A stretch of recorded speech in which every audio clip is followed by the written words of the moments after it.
Welcome to the acclaimed podcast, The Deep Dive, featuring your esteemed hosts, Andy Monitor and Drew Dinzik, powered by BetSperts. Welcome to The Deep Dive. Andy, as promised, we're going to do a little autopsy on the major events that wrapped up last week that we didn't really get to comment on because we were so taken by the NBA draft on Monday. And I got to tell you, when we did that pod, I thought we were going to get a lot more clarity between the time we released that and the Wednesday pod, where we wouldn't really have betting value or any NBA draft stuff to talk about. But I feel like we're exactly in the same unknown land, world where the top three could be anyone, even though there's kind of consensus among the super info brains, as Smith is one. Every back channel says Smith's still no promise. Every back channel says Smith's camp is nervous, but they're not really nervous because they feel so good about OKC coming to the rescue and picking him too, and they don't really care. They just see him as a top two. I don't have loads of confidence anymore that Paolo's going number one. He got as low as plus 199 today, and I thought maybe we were kind of marching our way towards a pick-em-ish market. Yeah. But there's just too many major, easy-to-click mocks that have Jabari at the top that I think there must just be still a wall of Jabari money waiting to come in. And every time it looks cheap, people bet it. So I don't think we're ever getting a market flip here until we finally know ultimately who's going first. Do you have any thoughts on all this? Yeah, I'd have to get pretty informational to flip that market.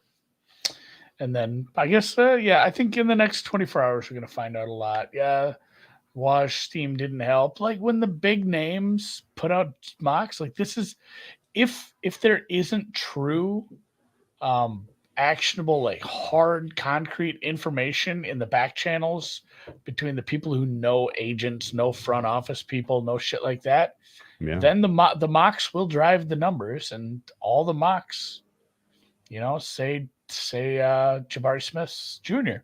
So we'll let the mocks drive. I don't even. My brain is broken. I don't even want to talk a lot of draft today because I don't have any more clarity. I think I have a lot of nice positions on some over. I got to issue one apology. That will go ahead. I poo-pooed the Magic president of basketball operations for taking a victory lap on how secretive they were. Yeah, they're not that. That was a mistake. No, Magic? What are they going to do? Yeah. If you know the answer, I don't know. Here we are. No, but there's a lot of leak-ish stuff coming out. There's a ton of Magic. There's a ton of Magic leaks. They just don't say anything. No, everybody's seeing something different. It's like they had a very good plan where it was like, okay, you can talk to whoever you want. Read this script. You can talk to whoever you want. Read this script. Like that's the vibe I get because you have information coming from different angles that everyone is pointing in a different direction. So I got to apologize to the Magic president of basketball operations for how good of a job he has done of obscuring the truth. Because I think 24 hours out, I don't remember another cycle like this where we still didn't know who the number one was, right? Niners is different. Patrick brings up the point about the Niners. You said Niners too, but they were the third pick, and we mostly knew who was going to go number one and number two. And 24 hours out, we did know it was Lance, right? Yeah, that's. Or am I misremembering? No, there was a spot like 24 hours. We knew a little ways out. So I don't know. We'll find out. I think we'll probably have some information tomorrow morning, which will be cool, and you'll see the market adjust based on what that information says. Or maybe we won't. Maybe we'll just go into this blind. I don't know if I've ever gone into a draft where it's like, I don't know what's going to happen at this decently leveraged pick. I've for the most part, if I've bet something with conviction in a draft, it's because I know, or it's just like, this is a bad price in this over under. And it's let's say it's placed, or it's heavily juiced, so it's minus 20 on either side. If we're going to call that 50-50 where you're paying a heavy overhead, like I think it's 70-30 that it should go over. Stuff like that I bet. And honestly, if things go tits up here and we lose a lot on the 1, 2, and 3 markets, I'm really hoping to get bailed out by a few men named like, Mr. Dieng, Mr. Thurin, Mr. Branham, Jovic not getting drafted at all, maybe more not showing up to the second round. Because I look at that like, if I can make those ones work, I can pay for a lot of fuck ups otherwise. That's a good way to have approached it. I did not approach it that way.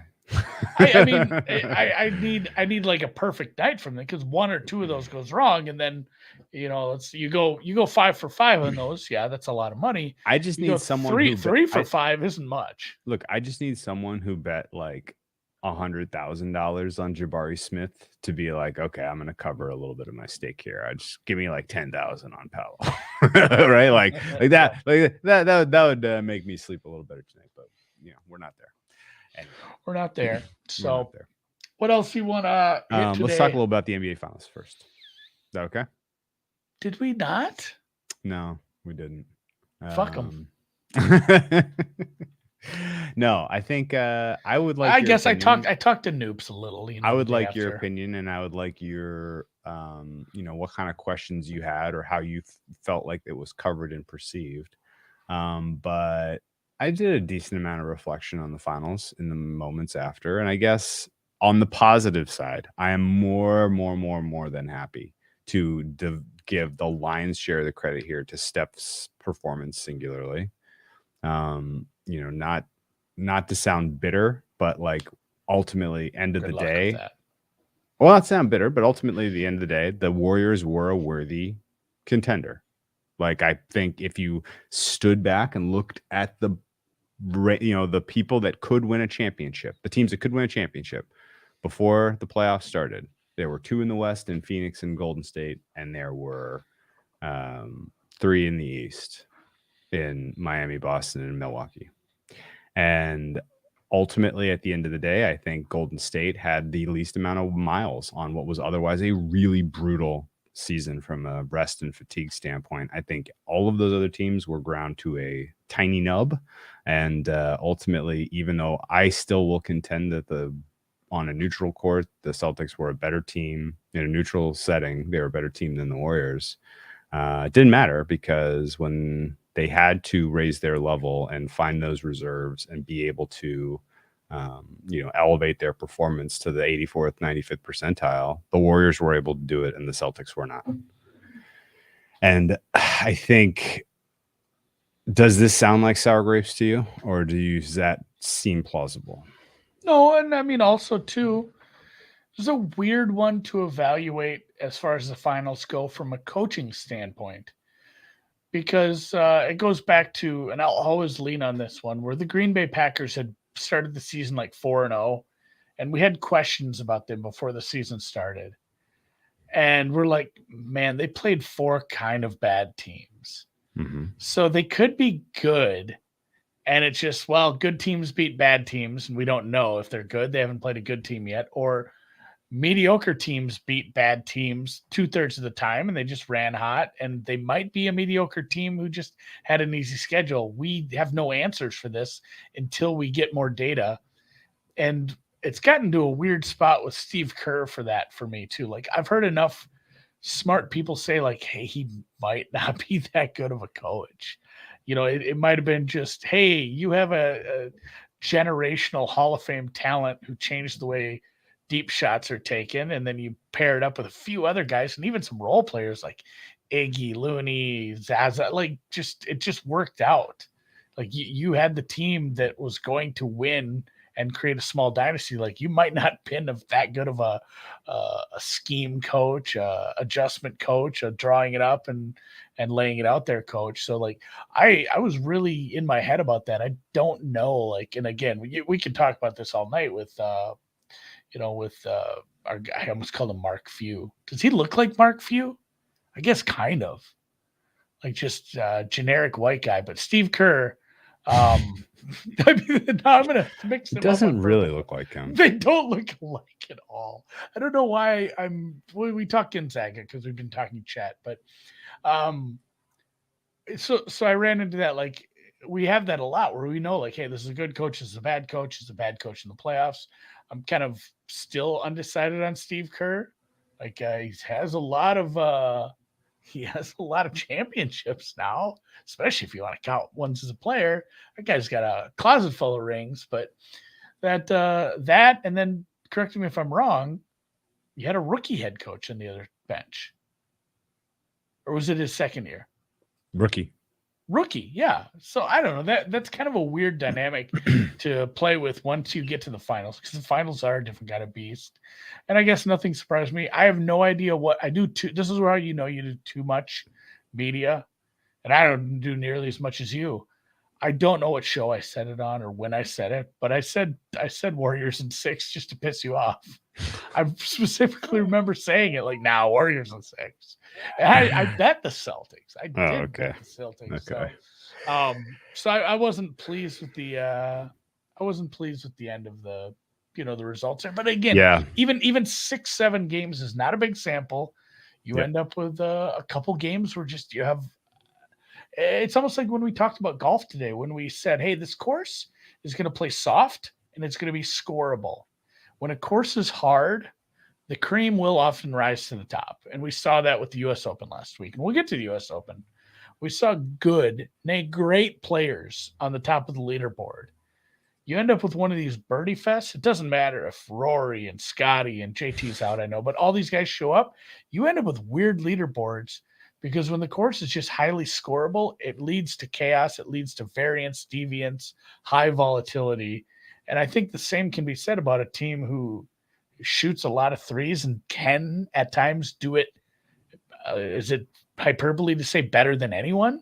I mean, certainly not over like a 5 years. If I'm looking at a 5-year span, I would say the Warriors are maybe the best 3-point shooting team in the NBA over a certain span of time. So you have a team like that, you're inviting some big variance into a game, a quarter. There were some very lopsided quarters both ways throughout this series. And I know that's something we see, day in, day out during the NBA season, but in just 6 games, we had a lot of lopsided quarters. It felt like it is a game of runs, I've been told.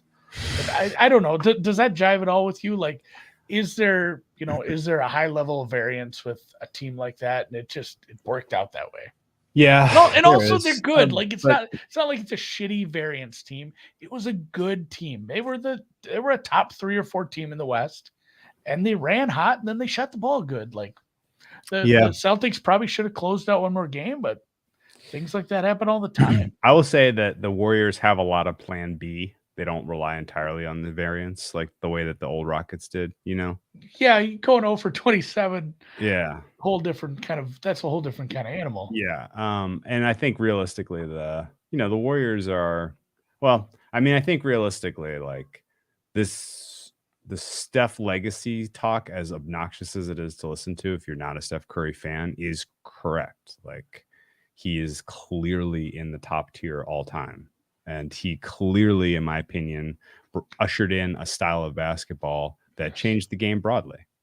And I think, his offensive presence on the floor and his gravity in particular is something that not a lot of teams have a good matchup for.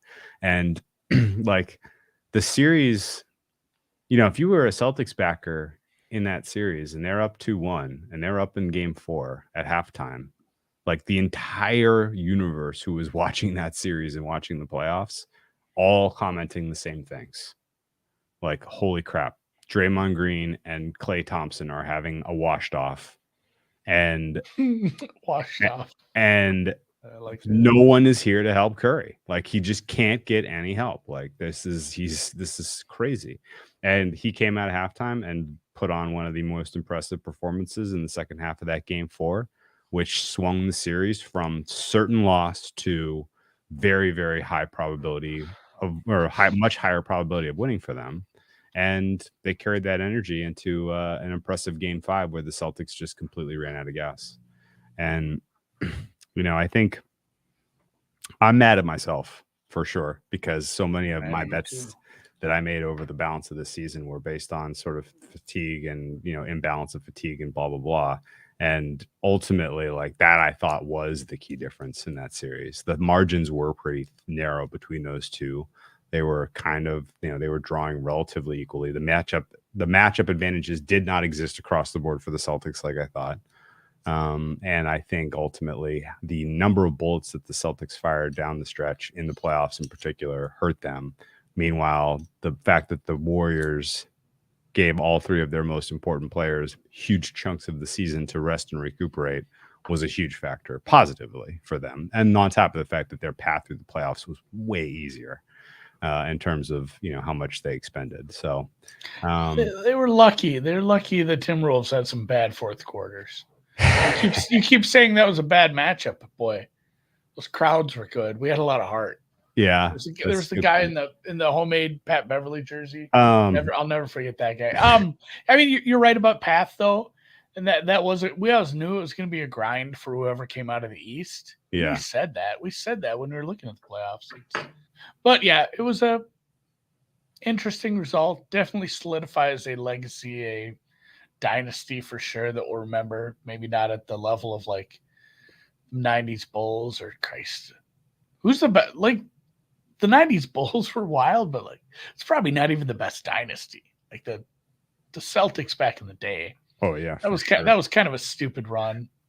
I mean, you want me Should to we rank dynasties? You want me to be super petty? Like the 50s Lakers. You want me to be super petty? In my mind, this championship for Curry puts him ahead of Kobe. In the same way that Kobe's first 3 championships were because he was on a fucking great team with another all-time great. Like if you want to ding Curry for his first 3 because they had a super team because he got to play with Kevin Durant for 2 of them, like fine. Yeah. But this one was 100% him, in my opinion, and he carried a team of either inexperienced or over the hill guys to a title in a very competitive field this year. Even for me, it felt more like not so much super team. Obviously, I've had this opinion numerous times. I've said I think Kevin Durant's the best player in the NBA. He's just not healthy. Like if you could give him one of those limitless pills where he's like 100% healthy all the time, he'd win the next 5 MVPs. Like he's that good. He has the whole skill set. He's just put together loose. And he was playing at a very high level during those runs. Yeah. And that was a super team. Like you're right. Like this did feel like Curry put the team on his shoulders, get on my back, and I'm going to have a couple of outlier performances, even if it's just second half performances. So I'll give him that. And it's funny, like, that it was such a foregone conclusion to give him the MVP because he hadn't had one yet. And it was such a dumb media thing because I wish it would have been a case where, and I guess in that case, maybe it wouldn't have worked out this way because other players were playing better, but I wish it wouldn't have been that way because it truly felt like he really, really deserved it anyway, despite it being, if they win, we're giving it to Curry. Like everyone's just kind of saying that already. Mm-hmm. So it was good for him. Good for him to like solidify things there. And I'll still, I'll cheer for the guys I bet on. I've cheered against him. I've cheered against him numerous times. When he threw that mouth guard and got kicked out, you were ready to throw him out the league, right?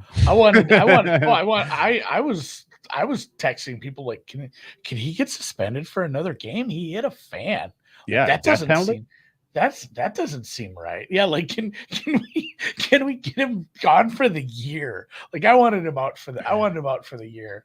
And he's a nice guy. Like he didn't mean to hit a fan, but yeah, I had Cleveland tickets. I will still contend 2 important things about Curry and his legacy. And honestly, like a 4th championship, does it change my opinion about him being all-time great? No, like it doesn't. It's sure it's more hardware, but like in the same way that like, once Tom Brady got a 5th Super Bowl and had more than Montana, like as a 6th, as a 7th, does that really change your opinion of Tom Brady much? No, I mean, Tom Brady's best ever game was a Super Bowl loss.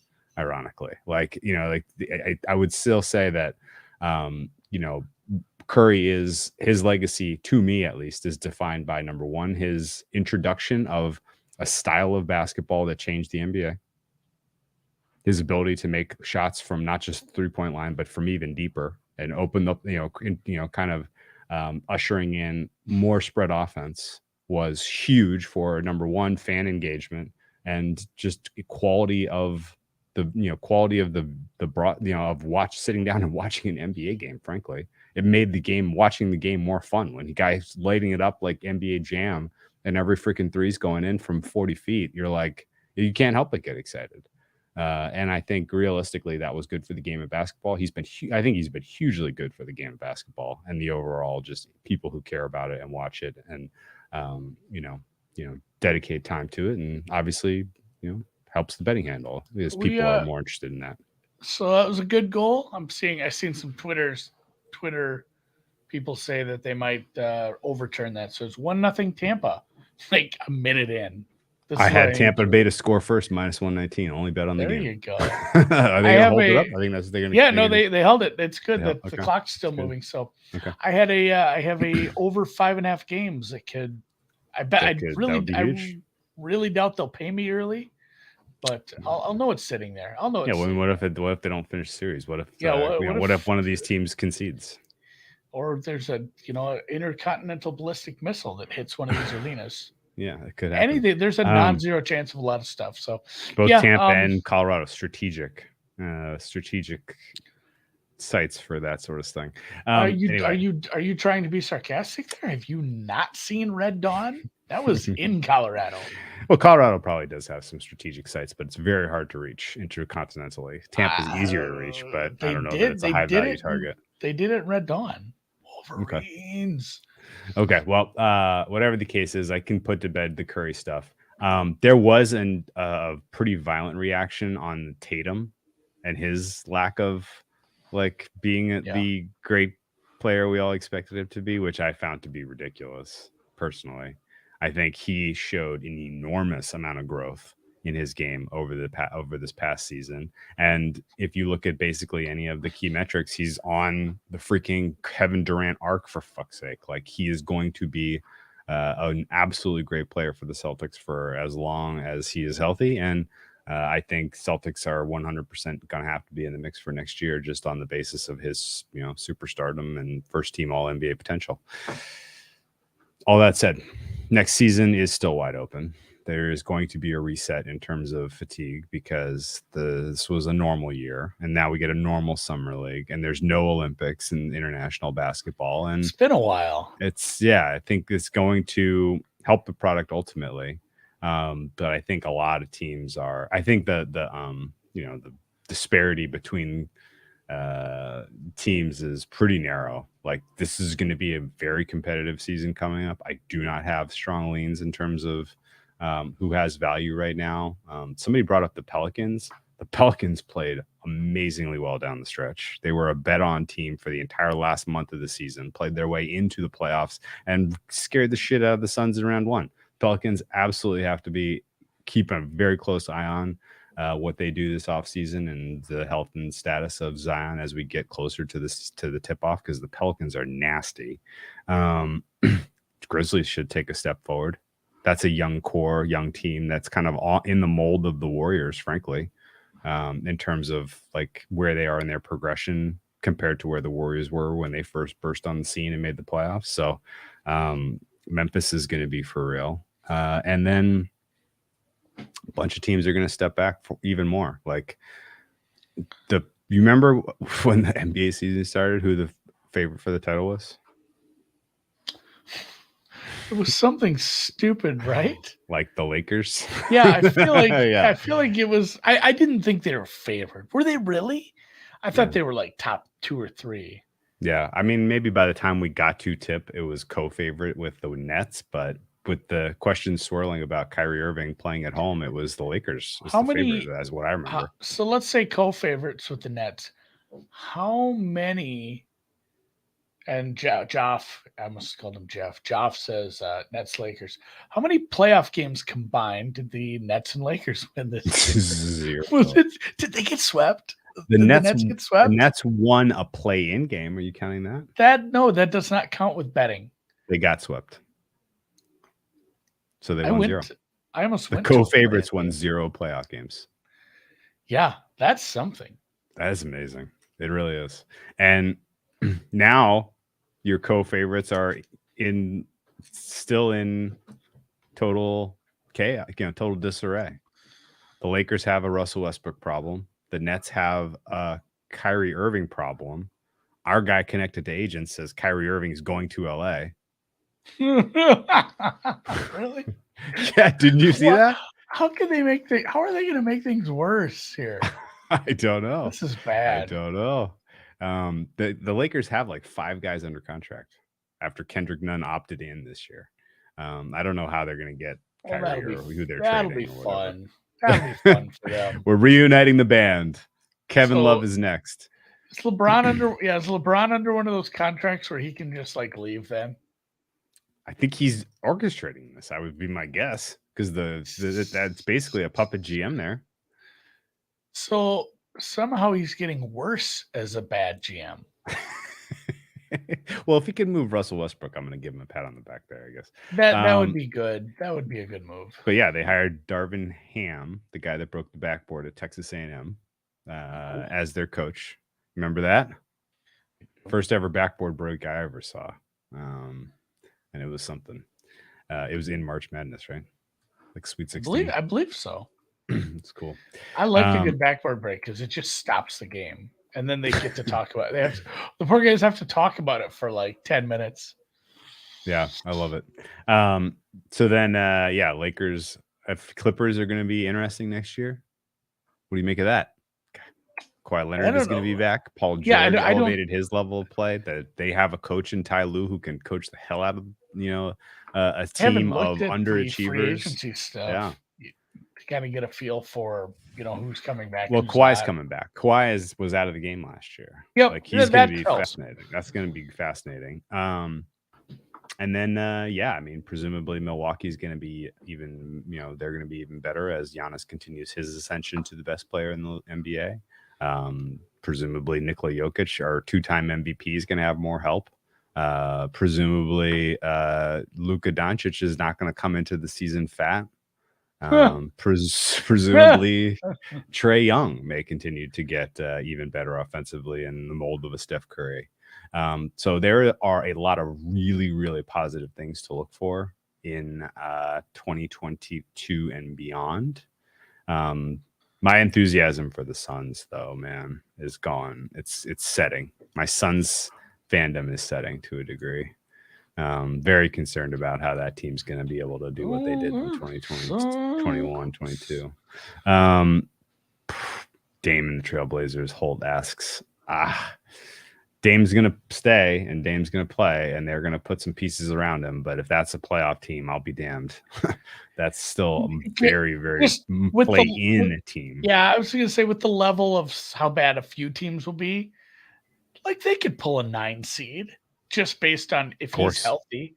Of course. But that's one of those where if it's like the 1 seed is cheering for this team to come in. Because getting to play Dame and 5 bags of garbage for 4 or 5 games is a nice little warm up. The Jazz are going to blow it up. I've heard credible Rudy to Chicago, which would be interesting for your baby Bulls, getting one of the best defensive players of all time. I don't know if they're my team anymore. I just had them in a regular season win total. I don't know who my team is next year. Okay, I'll let you. Probably Timberwolves again. I'm probably going to I'm going to have to go to regular season games way cheaper. My God, playoff tickets are just stupid. Yeah. They really get you by the balls. Okay. Well, I'm excited for next season. There's going to be a lot of storylines. It's going to be super competitive. And I think realistically, we don't even know who the Heat are going to turn over that roster. They're probably going to bring in a superstar of some quality. So we have a long way to go. Tyler Hero is probably not going to be a 6-man anymore. So gonna have to find a new 6-man of the year for next year. But yeah, NBA was it was overall a successful season. Sad the way the playoffs ended from a wins losses standpoint, but excited to close the chapter and see what happens here with the draft tomorrow, and then the free agency should be freaking electric. So let's talk a little US Open. Can we give the USGA a little pat on the back, a little attaboy? Was that the best golf tournament you can remember for the last 2-3 years? Very good. Very, very good Sunday. Like amazingly good, high drama. I told you guys, I think I talked about it.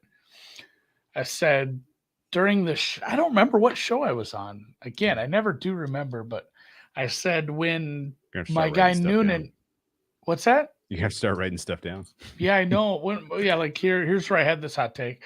When my guy Noonan added some Scheffler, I added a little Scheffler on like Thursday. Just said I'm going to bet just enough, small amount to cover a FOMO bet. Well, and it's like if he wins, I will break even on outright betting. He just enough to cover it because it's like, man, he is like everything was pointing to him playing well. He matched up so well with the course, and it's like, fuck, he's so good. I really don't think we see Rory redline again. Like of the top guys, he's the one I love the most. Added a little at 16-1 live. And again, very small, just enough to cover.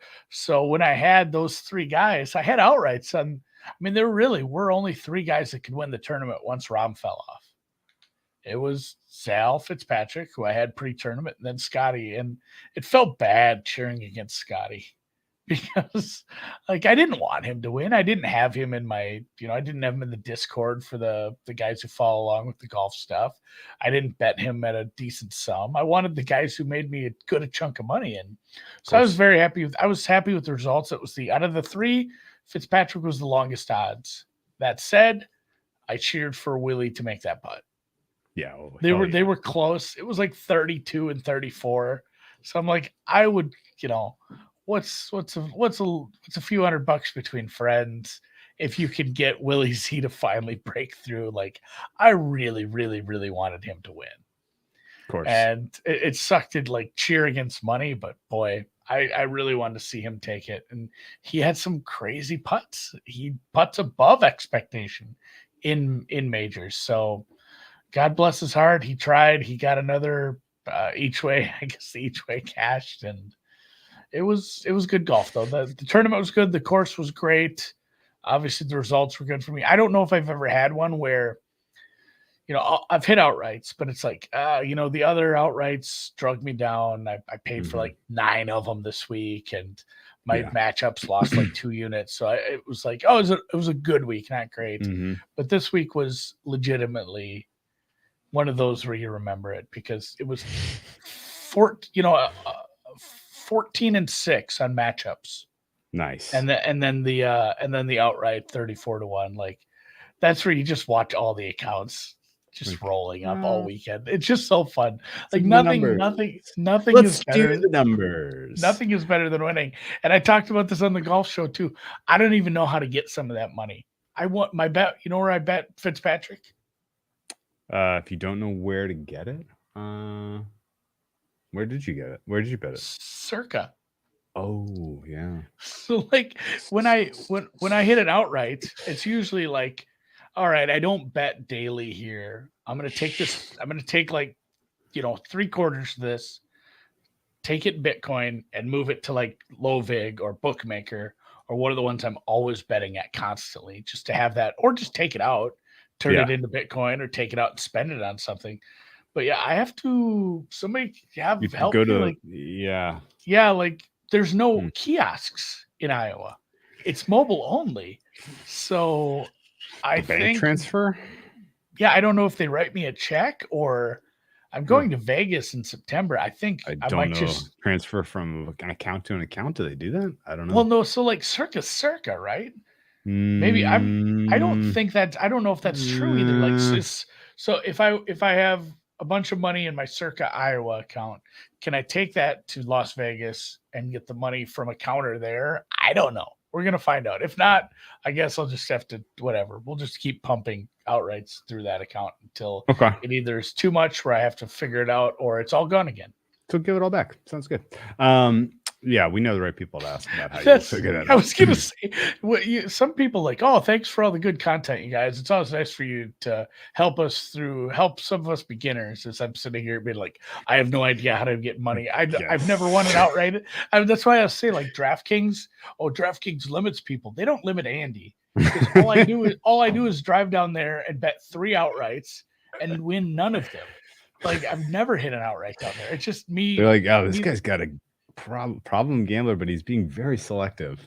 Yeah, he's just it's only on Monday and Tuesday nights. About every 3 weeks, he'll come down. Yeah, never plays in the casino. Never parlays. He'll put a couple $100 in. Has never bet a same game parlay.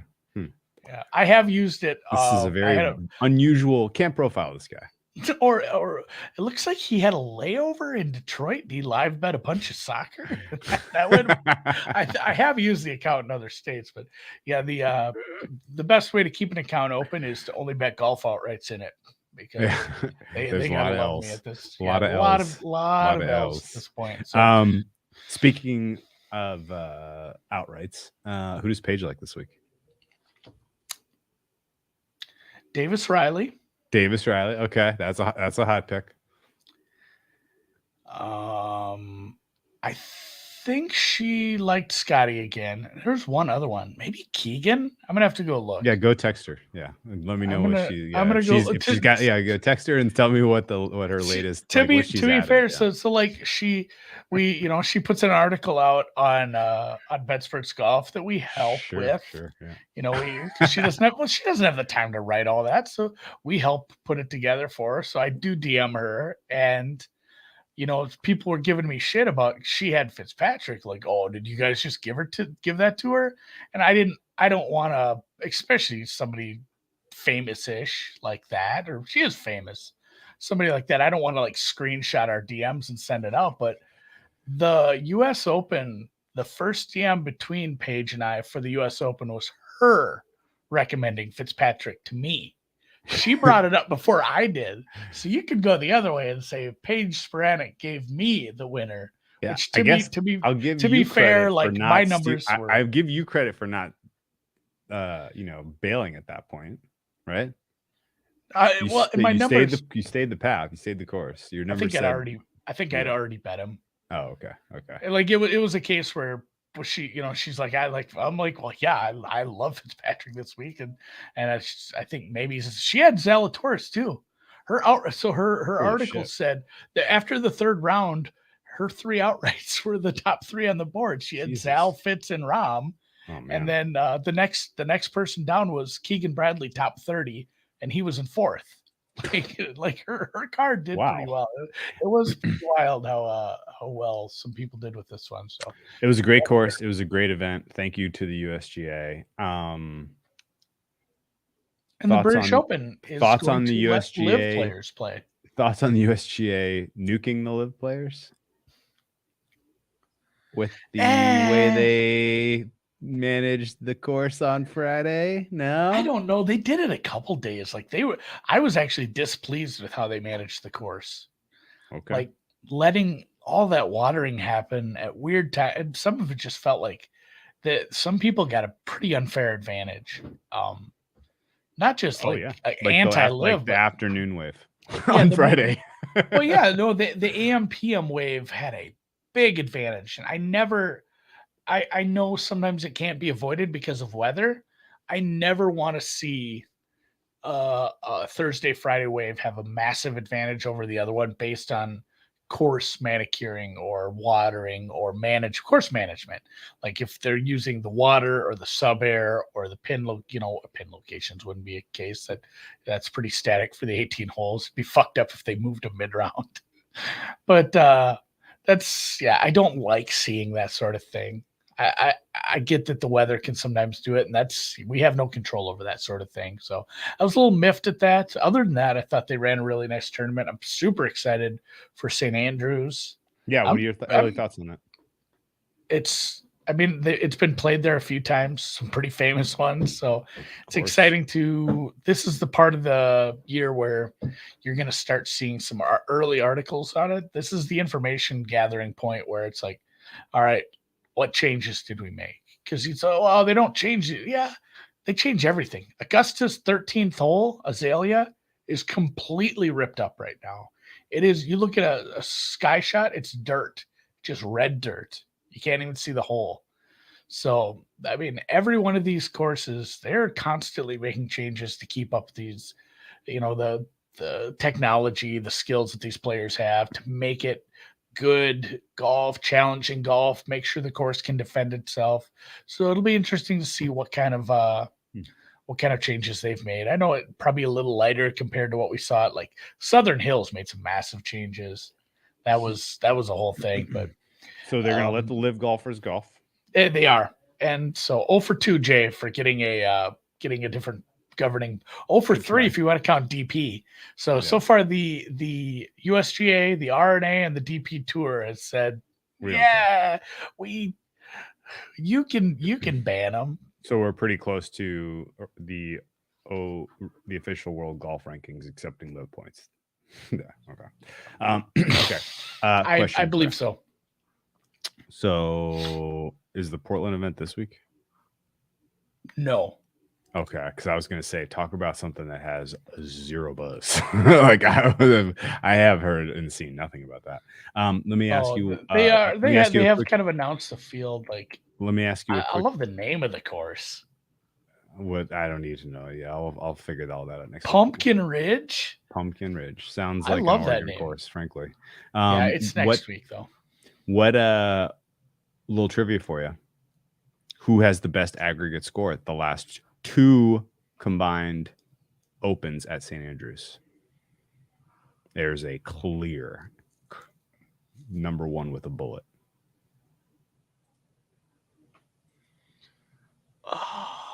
Is it somebody stupid like Phil? It's Louis Oosthuizen. Louis, I was gonna say it has to be someone who's been on the tour for a bit. He was the last time they played in 2015. He was runner-up via playoff. Always. And the previous time they played, he was the champion by 7 strokes.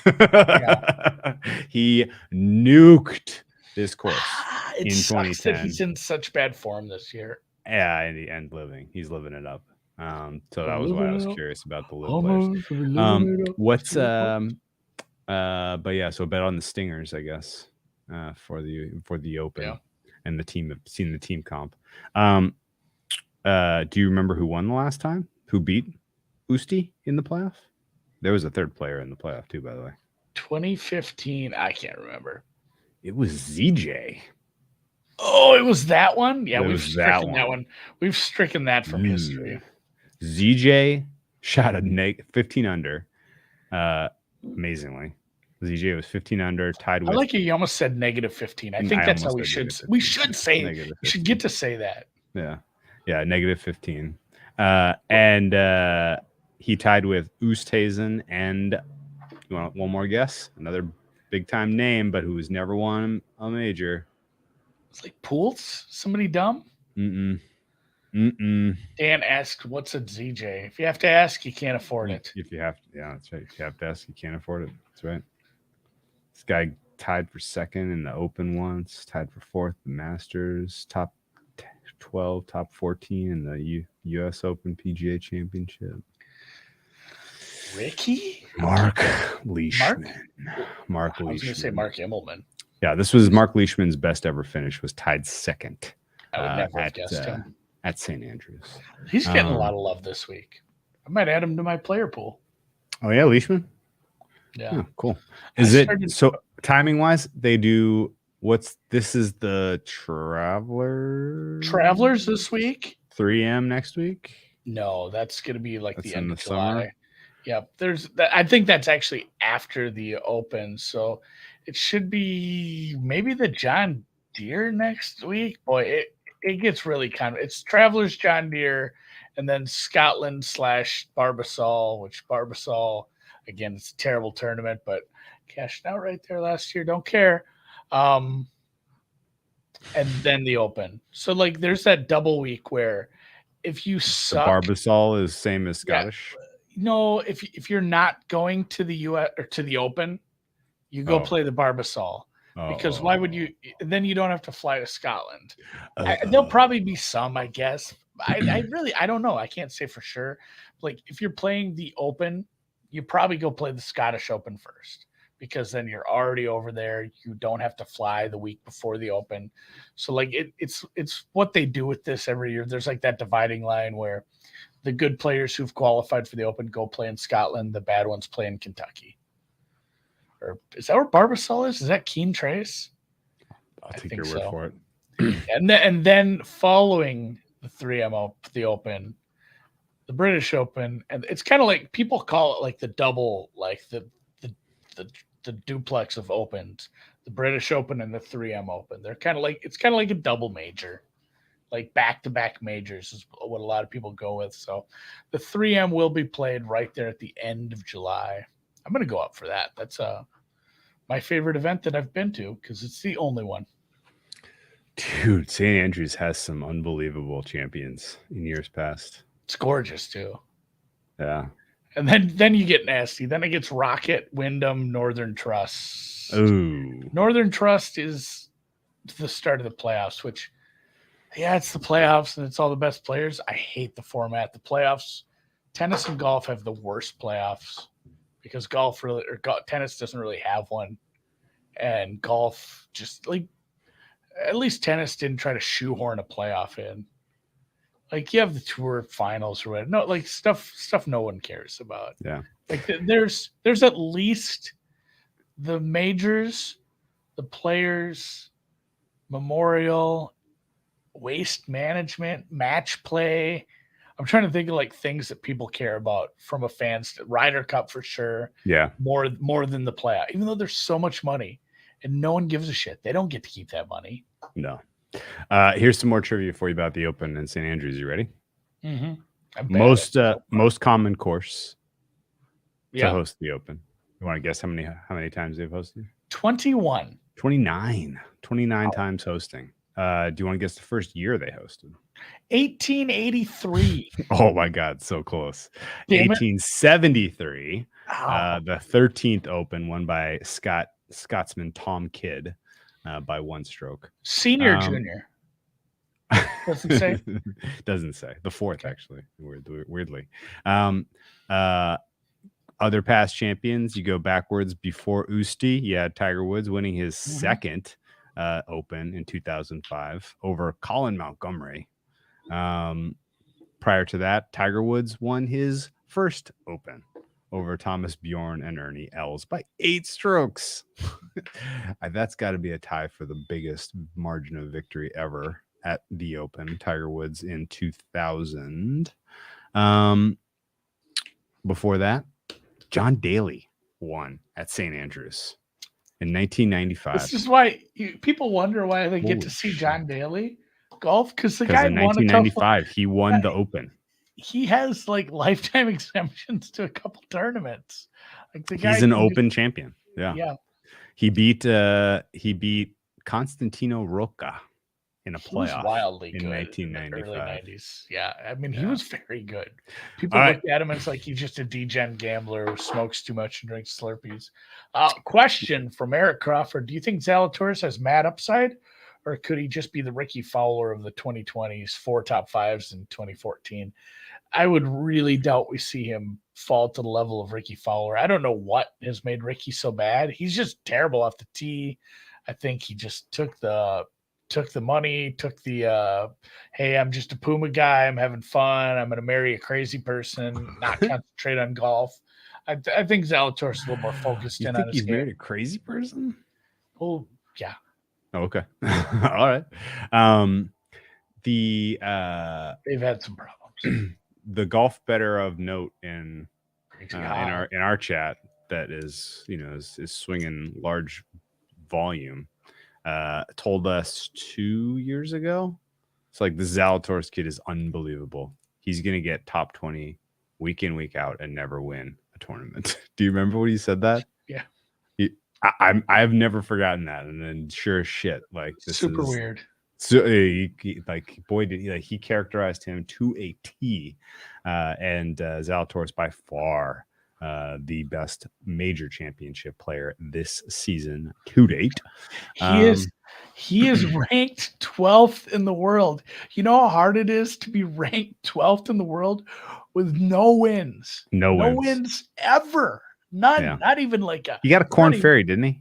Yeah, but that's double A. You know, he hasn't even won like. He probably won some. He probably won some junior stuff. Yeah, he's won events at the lower levels, but he doesn't even have like a Barracuda. You know, like go win an alt event like Hovland. Get something under your belt to get your brain right. Get some hardware, buddy. He does take it well. He does. I mean, he's. The question is, will his first hardware be the Claret jug? I think a lot of people have some good numbers on Zal, but I know his numbers suck. I'm not betting him at 25-1. It's just not happening. No. Let's move to the other major tournament on grass in Europe in the month of July. Also, if you Google image Ricky Fowler wife, anyone listening, like, it's worth it. She have crazy eyes. Is that why you think she's crazy? She was a pole vaulter, long jumper, something like that. Very athletic. I'll say. I have never heard anything about nice things about her personally. We'll have to ask the guys. She's a very, very good pole vaulter. Yeah. Well, one of our friends' wives is friends with her, I think. Yeah, she's crazy. No, he never said that. Well, ask him. Well, he's probably just polite. He's probably just polite. I will ask him. No, let's move over to the other grass major that is being contested on the British Isle. They are going to have a major tennis championship, and it is going to be interesting. Trivia for you: How many times has the All English Lawn Tennis and Croquet Club hosted this tennis tournament? And it goes back to the 1870s. It is the most frequent venue for Wimbledon. Is it the only place, or did they have it somewhere else like 100 years ago? I think the history is rich. Like, it might be the only. There was like a count or an earl or a baron or something back in the day who was like, I'm going to standardize. It's an archduke. I have no idea. There was a guy back in the day who was like, I'm going to standardize the rules of lawn tennis, which used to be the kind of the only way that they played tennis was on the grass. And actually, you know what's funny? Tennis emerged on continental Europe in the 1500s as a betting sport. Players were like playing each other for money. Like that was the game. Like they would compete for money in the noble courts and stuff. And they started not playing with rackets. They would hit the ball with their hand. Did you know this? That would hurt. Well, it was not, you couldn't serve 200 kilometers an hour back then. I know, but still, like, just swinging your arm. Yeah. So the history of tennis is rich. It goes back a long time. One of the oldest sports to kind of still be being played in some form. And it was formalized in England by some person. The All England Tennis and Croquet Club goes back to the 1860s. So well before World War I. 1869. Yeah, so it wasn't a Duke, it was a major. And that's why they call the four big tournaments majors. Call them slams in tennis. Major Walter slams. Clopton Wingfield. That sounds like something Andy made up, but he did. He was one of the pioneers of lawn tennis. It's one of the first reasons to cut the grass. They competed for their lives. I don't think that's true, Patrick, but I don't know. Maybe it was a Caligula kind of thing. Maybe when they started playing this down in Rome now has an event. But yeah, I don't know. What's thoughts on Wimbledon? I got into the whole history at one time because somebody was asking me, like, why do they use the ridiculously stupid scoring of 15, 30, Yeah, 40? There's no answer to that. The love for zero never was always something people were trying to figure out. It's a French word, louf. It means like... means what? I don't know. I got to look that up now. I know it comes from the French word, louf. Okay. But yeah, yeah. Okay. So you said Major Walter Clopton Wingfield. Major Walter Clopton Wingfield. Okay. He was the patron then that started Wimbledon in the 1860s. He was Welsh. He was Welsh? Oh, okay. How about that? Not a lot of people know that about him. Did not know that. So this was the 1860s though, right? Am I right there at least? A little later than that. 1870s. Yeah. Okay. So the first ever Wimbledon was contested in the 1870s. Jesus Christ. First people needed to learn how to vulcanize rubber. to make proper balls for it. Is A that lot right? a lot of things needed to happen. So we're going to actually take a couple steps backwards to the agricultural revolution. Talk about Jethro Tull and the first planter harvester. A lot of this hinges on what happened back about 200 years prior to this. Should you just do a full industrial revolution podcast? You ever listen to We're now hardcore history. Yeah. Yeah, we're hardcore history. This is gonna be a 4-hour episode, part 1 of 7. Anyway, we I watched 1917 the other day. It was a good watch. You saw that in the theater. The lighting, just when he's running through the ruins, and the lighting there is wild. Awesome. Yes, very that good, part was very amazing. good show. Yeah, World War I though, not great. No, cinematography was spectacular though. We're as an anti-World War I podcast. Yeah, don't really see the point. Don't really get why they were doing what they were doing. What was so great about the Great War?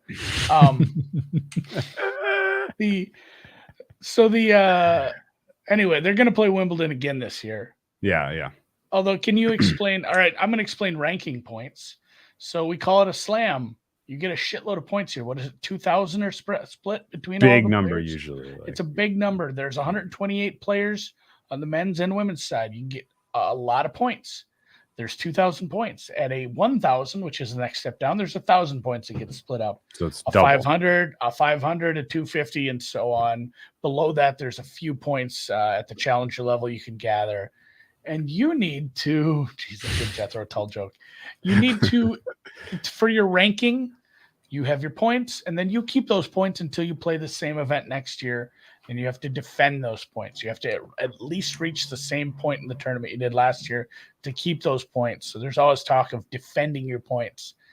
Now, we have a little bit of a different situation this year at Wimbledon. If you want to kind of explain what's happening and why there's a little bit of, it's not causing as big of a ruffle as I thought it might. I was a little worried it was going to screw with it, but I think enough, they're not getting rid of prize money. So yeah, no one boycotted except for Noah. No one gave a shit. It was wild. Yeah. All right. So again, more of a history guy, not as much a current affairs guy. So bear with me here. But apparently there's a war going on right now between Ukraine and Russia as the aggressor, perceived aggressor correctly, as far as I can tell you, has been given, a black mark by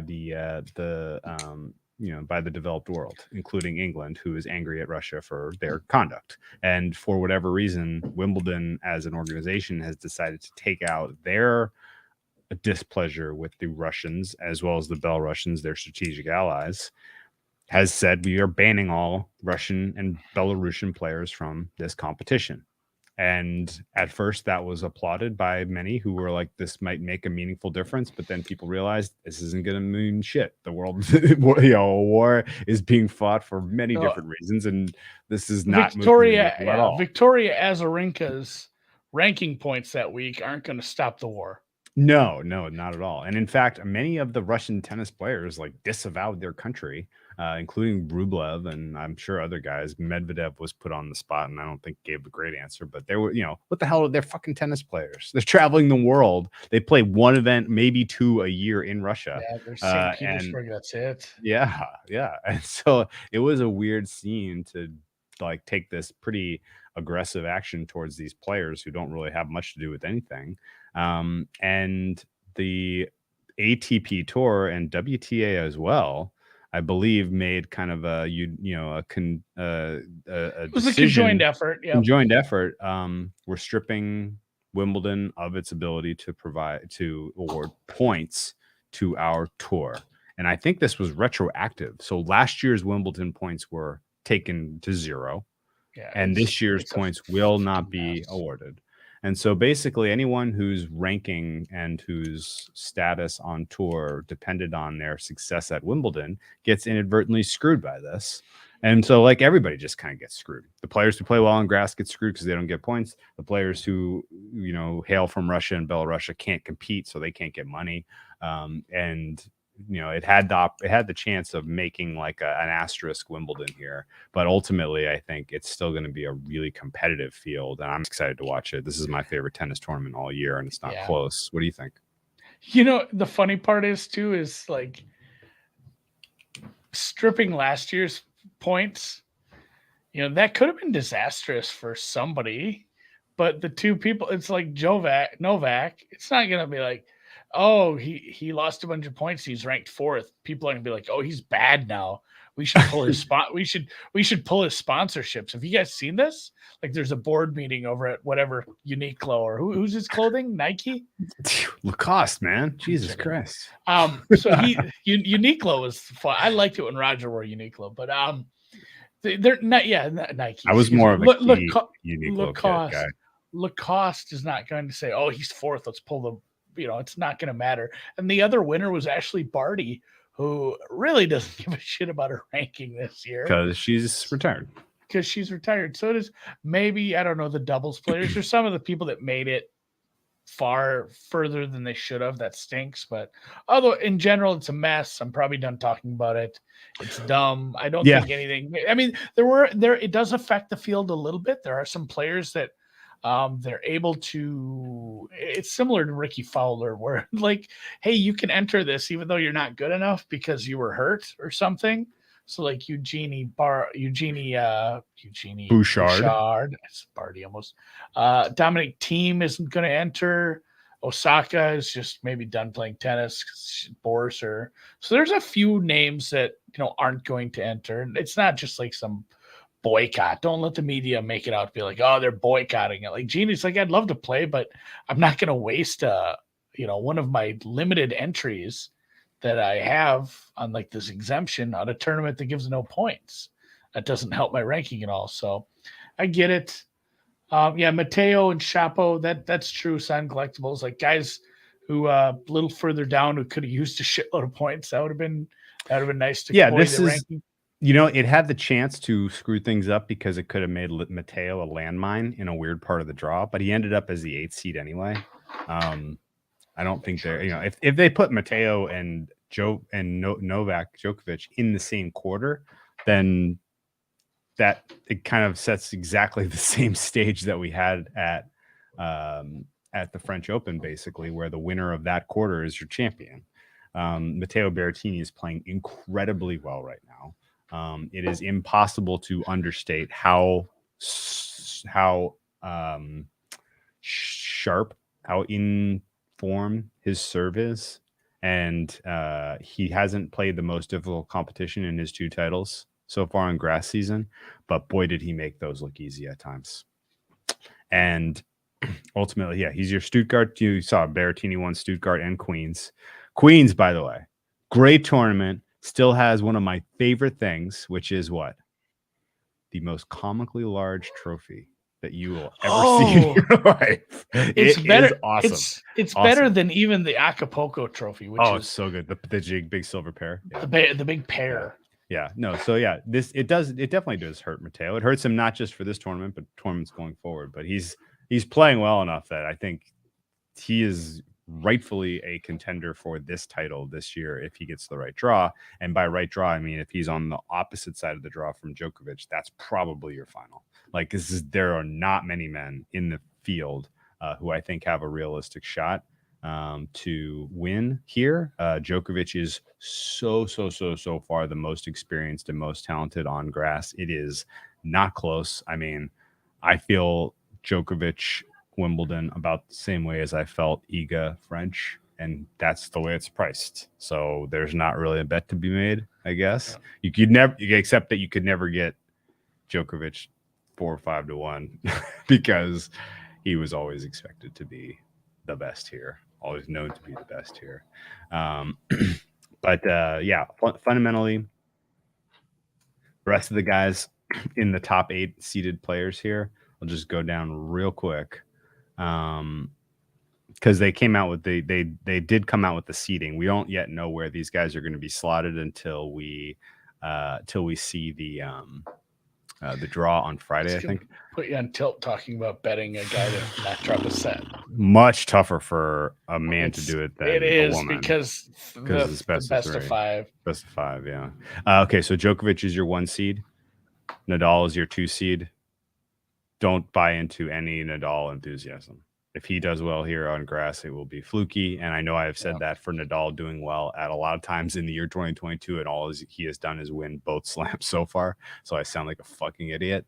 But I think realistically, Nadal is not long for this tournament. Neither is Casper Ruud. Casper Ruud with just one of the least inspiring grass transitions from clay with his ouster at Queens as the top seed. Tsitsipas, his game is nowhere to be seen right now. He's fucking off in Mallorca right now. Alcaraz decided he's dealing with some injury stuff and decided not to do any warm-up events on grass, which I think was a mistake considering he has like 3 or 2 grass results in his life at the pro level and like 10 grass results even if you go back to juniors.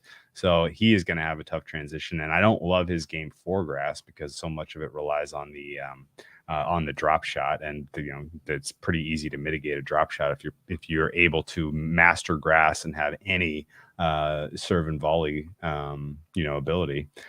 Felix Auger-Aliassime is still a basket case mentally when it comes to the business end of tournaments, and Djokovic in a warm-up event today neutered him. It was not competitive. It was quick. It was a quick kill. Hurkacz has the skill set as your 7 seed to be a semifinalist in the right draw. I think almost certainly, he'll be in some draw with Nadal, Ruud, or Tsitsipas, and if so, pencil him in as your semifinalist from that quarter, winning that quarter. Hubie Hurkacz not losing to any of the chumps upcomers or any of those guys he's going to be seeded against, except Djokovic. And I would say Berrettini is your 8th seed. Same exact sentiment. He is beating any of those guys, Nadal, Ruud, Tsitsipas. Head to head, he is losing to Djokovic, in my opinion, at the quarterfinal stage. So I think you basically know 3 of your quarterfinalists draw dependent in Djokovic, Berrettini, and Hurkacz, which leaves 1 to someone wild. And no one has really been that impressive through this grass swing. People have been betting the shit out of Cilic. Okay. Doesn't really move the needle for me. He's going to need the right draw. But we're going to need to see the draw. Yeah, we saw his run. Like that run's probably not repeatable. Like, congrats. It was fun. Yeah, I'm also not worried about, I'm not impressed by Rafa beating Stan on grass either. Stan was at his best. At his best, Stan was miserable on grass. Like absolutely terrible. Go look at some of his Wimby results after making awesome runs at the French Open. They are laughably poor. So I would say, we still don't know who the last semifinalist is besides the rest of those guys. But I think Berrettini's going to be he's going to be in the mix. Signed collectible just leaves him out of the semifinals. I guess he's assuming he's going to end up as the 8th seed opposite Djokovic, which would make for, again, a great quarterfinal and basically your de facto Wimbledon final. Crazy if that would happen 2 men's slams in a row. Yeah. And again, it's one of those where I wasn't even mad about it. I just know, like, hey, I get to watch the final early. I don't give a shit if they don't give someone a trophy at the end of this. Yeah. This is the match I want to see. And if they're going to have this match right now, like on a Friday, Thursday, whenever it was, like, fuck it, have it now. I don't care. Yeah. As long as we get that match. Swag Lord Ken is right. I'm counting out Nadal again. Deja vu over again. Yeah. This will be the 3rd major in a row where if he wins, I will be like, what the fuck just happened? And that obviously I wasn't like that for the French Open. Like as soon as he got the better of Djokovic, the rest was history. Yeah, that was over. It was over. The women's is more entertaining and more interesting to handicap by a long shot, in my opinion, because your current overwhelming favorite, Iga Swiatek, has how many grass wins in her career, Andy? Sorry, I was counting something. 32. Not 32. 17. So you think she, in her entire career, she's only won... You think she's only won 17 on grass? I have no idea how many grass tournaments she's played. You think in her entire career she's only won 17? I got news for you, man. She hasn't even played 17 on grass. Okay. She's only played 12, and she's 7-5 career lifetime on grass. 7. That's what I said. 7. It's like 7 little chipmunks twirling on a branch, eating lots of sunflower seeds on my uncle's ranch. Yeah. What the fuck is that from? Something about Mary? Yeah, that's right. Oh my god. Last time we saw that. She is a previous juniors Wimbledon champ. She won that title on the back of being angry as shit that she didn't win the French Open juniors that year. She stormed into Wimbledon and took everybody down, got a title as a junior. So there is some signal that she's got something good to do here, but we have not seen her. She has yet to win a title at the pro level. She has yet to make it past round of 16 at the pro level. So she's got a lot of figuring things out to do. And honestly, her game is amazing on clay and translates fine, not great onto grass. That's my opinion. So I think she is wildly overpriced. And I think there is value to be had down the board. And most of it's been, most of these numbers have been beat up a little bit. Keep that in mind. You know, this is not, there's no secrets here anymore. Ons Jabeur fucking rocks on grass. She, in my opinion, is the best women's grass player by rating. And I would make her a favorite head-to-head over Iga in a final if that is the way it breaks. And oh, by the way, she is going to be your 3 seed. She's going to be the 3 seed. So presumably she is going to be on the other side of the draw from Iga, which means if Iga does not make the final, basically, if anyone else, if chaos ensues, if somebody pops Iga in round of 16 or quarterfinals even, then all of a sudden Ons Jabeur is your tournament favorite. And I have locked in a lot of bets on her to pull that off. It'll be a very happy day if she ultimately is your champion here. Even though she has never made it to a slam final in her career, she did break through and won a Masters 1000 this year in Madrid on clay. Very cool title. She backed up her last year's grass run, which was super solid, with a title in Berlin last week. And while I wasn't like blown away impressed by her play in Berlin, it was good. She didn't quit. She had a couple really tough matches where she fought through it. I guess that would be, yeah. And you do have to win more matches in a Masters than you do in a 250 or whatever local tournaments you're playing when you're younger. But my only worry is she's never even been to a semifinal. Mm-hmm. There is something to winning that many matches in a row in a fortnight. It is a grind, especially, and I hate it's like when some, not to be sexist, but we see it more on the women's side where the mental game, it can be a strain. You don't see that many men crying between sets. Like, no, Ons Jabeur, I believe, is very mentally strong. I'm not worried. I'm not worried about this with her. I'm just saying 7 matches is a lot of matches. It is. You got to win 7. You got to win 7 head-to-heads in order to be the champion. Yeah. Couple of thoughts. Iga as a favorite at plus 155 is very optimistic. I think your second favorite, Coco Gauff at 9-1, is also optimistic. She obviously broke through and was your runner-up at both the singles and doubles Roland Garros. By the way, she lost both, and that's not funny. She had a good run, broke through, and we saw her go head-to-head once this season already against Ons Jabeur on grass. Ons was the better player. I think Ons would be the better player in the head-to-head to Wimbledon, and I think those prices are backwards. Ons is 10-1 right now, your third choice. Fourth choice, this is a crazy one. Andy, you want to guess who is the fourth favorite odds-wise at the market-making shop? Serena Williams. Ooh, I was going to trick you, but it's not her. She's your fifth choice. The fourth choice is a defending champion, though. Not a defending champion, but a past champion. No, I was going to say, the defending champion. They put Ash Barty the fourth choice? That's weird. No, it'd be like, that's a really shitty, because somebody would bet it too. Yeah. a past champion. Is she playing? Is our Danish girl playing again? No. Kidding. Mm-mm. I don't. Is she retired fully? She's retired fully, and she won Yeah. Aussie, not Wembley. Oh yeah, who did win? Julie. No, who's the German that won Wimbledon? Angelique Kerber. Kerber. Where's she at?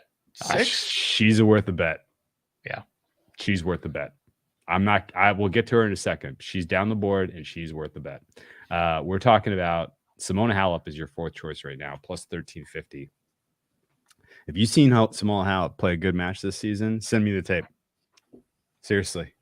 Like I don't understand why she's considered in the running for this at all. And her quality of her game is not close to what it was. Some of these other names in the mix, Zachary 20-1, Raducanu 22-1. Good luck. I guess Bencic at 18-1 is interesting, and Bencic lost a hard-fought match to Coco last week in Berlin. I wanted to see Bencic owns. That was, I felt like, unless am I mistaking that she lost owns and not Coco? I don't remember, but Bencic, I think has the goods to be a factor here. Probably a quarterfinalist, if not a semifinalist. The rest of these names who are in the mix, Pliskova, her game has deserted her at times. You might as well be betting the other one. Anisimova, 22-1. Wow, that is optimistic for a player who's not played well on grass. Serena Williams, 16-1. Whew. She's a landmine. That's kind of the way I would describe her. She's playing doubles right now, partnered with Owens in Eastbourne down on the coast. Tournament that I crack up every time I'm listening to Eastbourne because of the seagulls. This is like the one seaside retreat for anyone who lives in England, which is hysterical that they have one shitty beach. The whole thing is a beach, and it's all rocks, freezing water, and white cliffs. Yeah, and I have been trying to gauge her form. She looks fit, which is scary for the rest of the field. But can she win 7 matches in a fortnight? I'm willing to bet against it. This feels like I feel like her arc is going to be bang, blowout, like number gets shorter. People are like, holy shit, this is, she's extremely dangerous. And then the third match is going to be like, uh-oh, cracks. And then the fourth match is going to be like, how did she lose to that player she absolutely should have beaten? Do you know what I mean? Maybe she makes quarterfinals. Maybe she makes semifinals. Maybe she makes the finals. But the idea that she's going to have the gas to get to 7 wins here is tough for me to swallow. So 16-1 is a no bet. But if she faces, I hope she faces with the Andreescu take here in the 40s. Yeah, that's maybe 40s. Yeah, maybe my fair is like around 30 for her. Post draw Andreescu quarter prices. We'll see if she ends up she's got odds in the second round or something horrible. I don't know how that.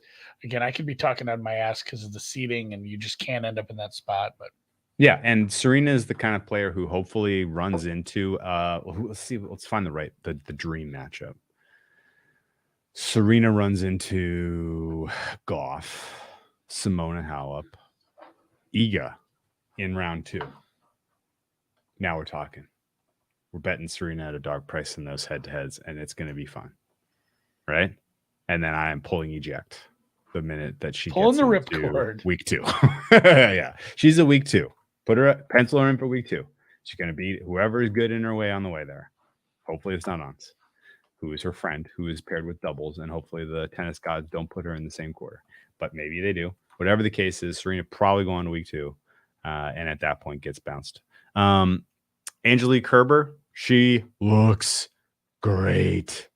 Man, she played better on clay this year than I expected by a lot. She won a tournament in the run up to the French Open, made it to round 3. She's awful on clay generally, but did fairly well this year, held her own, and came into grass season. And I was intrigued to see how she would schedule her grass run up. She waited until this week to play the Bad. What the hell is the name of that tournament? Bad Hamburg. Bad Homburg. Homburg. Bad Homburg. And Bah Humbug.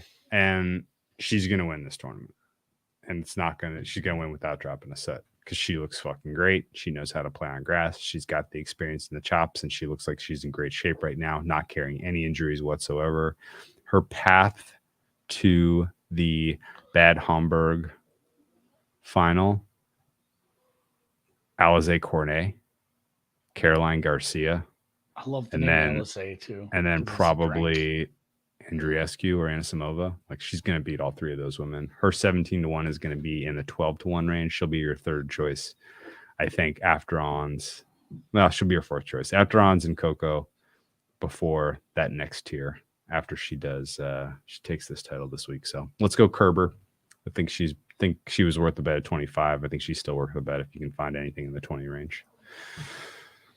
That's my Wimbledon preview for you, Andy. You got any questions or any specific players that I didn't bring up that have piqued your interest? When is the first day of play? I think Sunday. I think. And speaking of, you know what I was doing on my phone just now.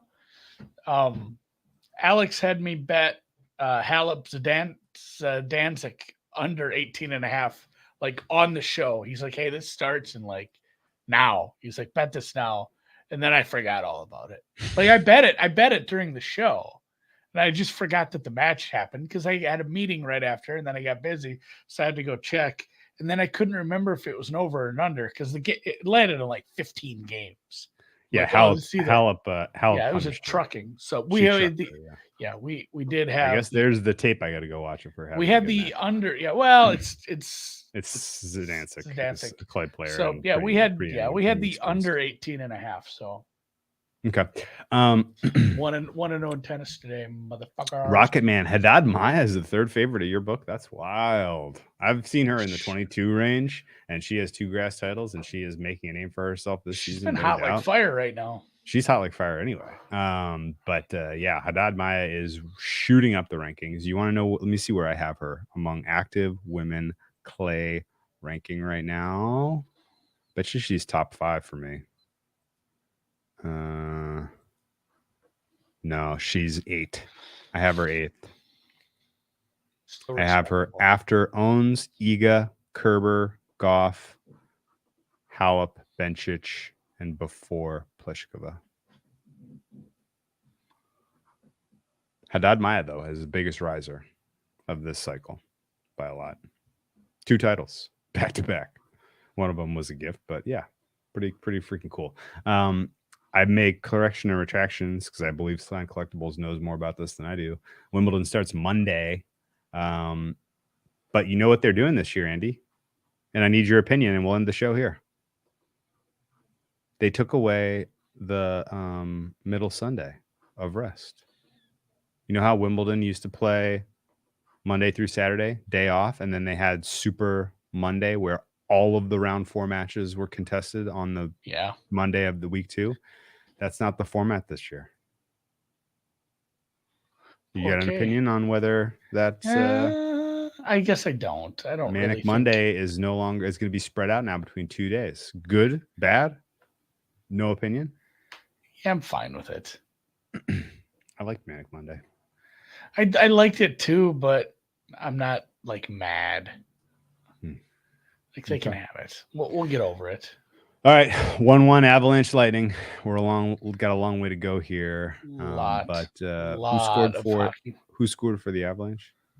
I'm guessing it was power play goal by Landeskog. Landeskog on a power play. Okay.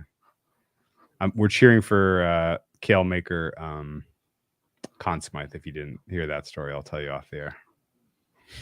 Lightning of power play now. Oh, did you mean to bet him Norris and you bet him Conn Smythe? No comment. No comment. I think I've nailed it. It went off McKinnon's skate, apparently. I seen that in one of the chats that what about? So all right, kind of a mismatch today. If you have anything to add to the conversation and you weren't in the live chat, we're on Twitter, motherfuckers. Hit us up. Just tweet at us. Somebody already did, asking about if we'd play an each way. I'd have to think about it a little. I think it's a very, very dependent on the draw of a tennis tournament. If it was I think this guy, his win percentage distribution against everybody is great except two guys, and they're on the other side of the draw. Here's the exact answer for that. And you're right, Andy, because that exists this year. And his name is Matteo Berrettini. If Matteo Berrettini is oppo draw, if he's on the bottom and Djokovic is on the top, an each way is the way. And then enjoy that final. If something happens to Novak, if he hits a ball person in the neck, if Kyrgios beats him in round 3 like he always tends to when they go head to head for whatever reason, that's not happening. But if it does, if chaos ensues and somebody knocks out Djokovic, then you would benefit from that. And worst case scenario, he faces Djokovic in the final. Your each way pays you for the runner-up position, and you can kick your feet up and enjoy the match. You agree with that philosophy for that example? Yeah, I'm bowdy. I wouldn't use that same example for Own's Iga, because I think Own's beats Iga head to head and is a better player on grass. But that's just my opinion. Minimally, it's not like some mismatch. Worst case, they're peers. I like it. So. All right, Dan, let's hit the music. Thank you very much, my friend. The number one overall market at Bookmaker today. I hope if you care about markets, you got a chance to see all that in action. They tuned the auto mover down quite a bit. They tuned it down quite a bit, and it did not matter. Things were bouncing around.